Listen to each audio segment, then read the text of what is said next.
साथियों नमस्कार, मैं अखिलेश द्विवेदी। आज जो वीडियो हम दिखाने जा रहे हैं उसको देखने के बाद सनातन विरोधियों के मुंह से वही निकलेगा जो सूर्यवंशम में केवड़ा ठाकुर की खीर खाने के बाद अमिताभ बच्चन के मुंह से निकला था। राम मंदिर को लेकर जो लोग लगातार अनाप शनाप बकते थे, जो लोग हमेशा कोसते थे, जो लोग हमेशा राम मंदिर बनने का विरोध करते थे, जो लोग हमेशा ये कहते थे कि राम मंदिर की जगह अस्पताल बना दिया जाए, उसकी जगह स्कूल बना दिया जाए, उनका मुंह आज काला हो गया है, उनके मुंह पर कालिक पुत गई है।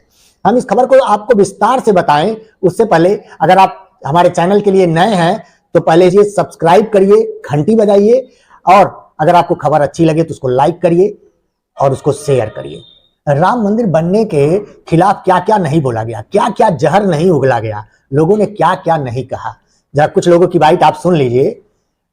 राम मंदिर राम मंदिर राम मंदिर, पाकिस्तान, कश्मीर, हिंदू मुसलमान, पैरवा कट जाएगा तो मंदिर कटने चाहिए, दिखाई में जाएगा कि अस्पताल में डॉक्टर जी को दिखाओ। बताओ आपको क्या चाहिए भाई?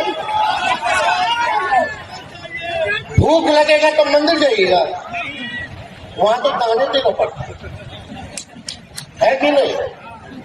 अरे आपको मैं सोच रहा था कि अगर Jawaharlal Nehru ji steel authority of India की जगह मंदिर बना देते तो क्या इस देश का विकास हो सकता था? जब बाबरी मस्जिद का ध्वंस हुआ तो मैंने नानी से पूछा, नानी अब तो आप बड़े खुश हो गए, अब तो आपके भगवान राम का मंदिर बनेगा। कहती है ना बेटा, मेरा राम किसी की मस्जिद तोड़ के ऐसे मंदिर में नहीं बस सकता।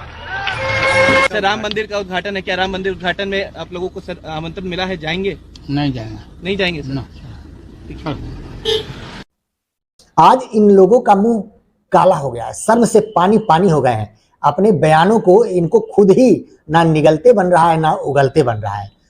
दोस्तों, रामलला की प्राण प्रतिष्ठा 22 जनवरी को हो गई है। 22 जनवरी को होने के बाद मात्र 2 दिन में लगभग 1.25 लाख करोड़ का व्यवसाय हो गया है। लगभग 8 लाख से ज्यादा श्रद्धालुओं ने प्रभु राम के दर्शन किए हैं। लाखों लोगों को रोजगार मिला है, रोजगार की संभावनाएं उत्पन्न हुई हैं। अगरबत्ती, फूल, फल, होटल व्यवसाय, धर्मशाला, ट्रांसपोर्ट, बर्तन, मूर्ति, फोटो, तरह तरह के रोजगारों में लोगों ने उससे मुनाफा कमाया है। करोड़ों अवसर पैदा किए गए हैं और करोड़ों लोगों के चेहरे पर संतुष्टि के भाव हैं।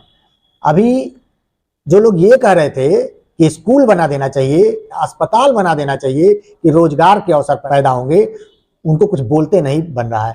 ताजा रिपोर्ट एक आई है, एसबीआई ने एक रिपोर्ट जारी की है, उसमें कहा गया है कि मंदिर बनने से 2024-25 के फाइनेंशियल ईयर में लगभग 25,000 करोड़ का टैक्स बेनिफिट उत्तर प्रदेश सरकार को होगा।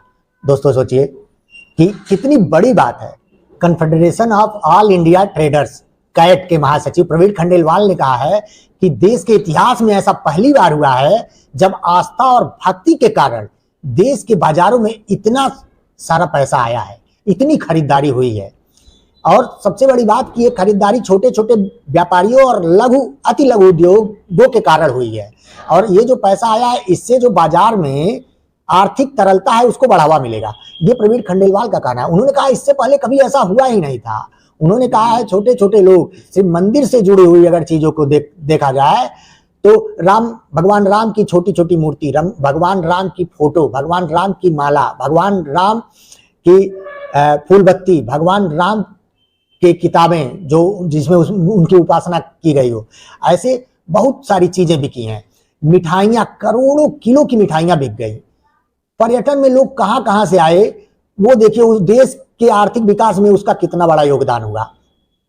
ये जो सारी चीजें हुई हैं ये सिर्फ मंदिर के कारण हुई हैं, ये सिर्फ राम मंदिर के कारण हुई हैं, जिसको जो विरोधी हैं, सनातन विरोधी हैं, वो लगातार कोस रहे थे एक विधर्मी राजनीति के थ्रू, जिनको अपने सिर्फ अपना उल्लू सीधा करना था, गुमराह करना था हिंदुओं को।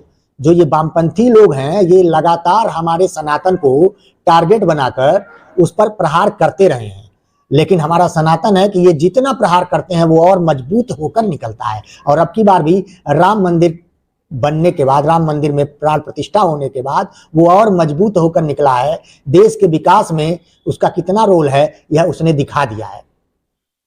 दोस्तों पिछले 2 दिनों में लगभग 3.25 करोड़ रुपयों का दान आ चुका है मंदिर में।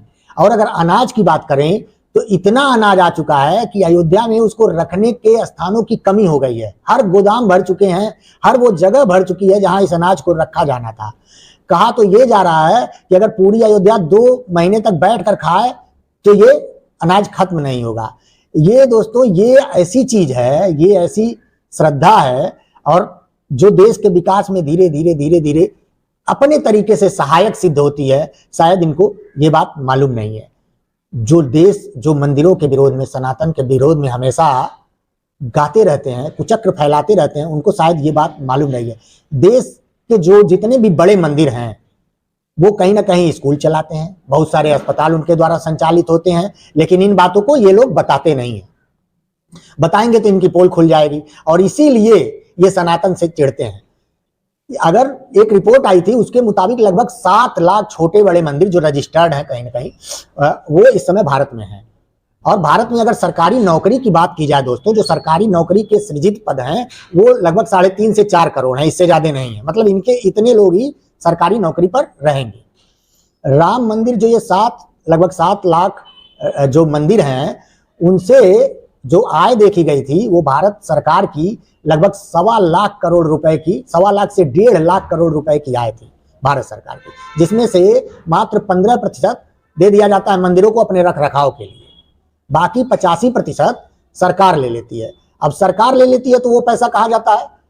वो पैसा जाता है जो सरकार के द्वारा स्कूल चलते हैं, अस्पताल चलते हैं, अनाथालय चलते हैं, वहां जाता है वो पैसा। वो कैसे हुआ? मंदिरों के द्वारा ही हुआ, लेकिन लोग बताते नहीं दोस्तों। और इन मंदिरों से लगभग 35 करोड़ लोग, 30 से 35 करोड़ लोग प्रत्यक्ष या अप्रत्यक्ष रूप से रोजगार से जुड़े होते हैं। इतने लोगों को रोजगार मिलता है।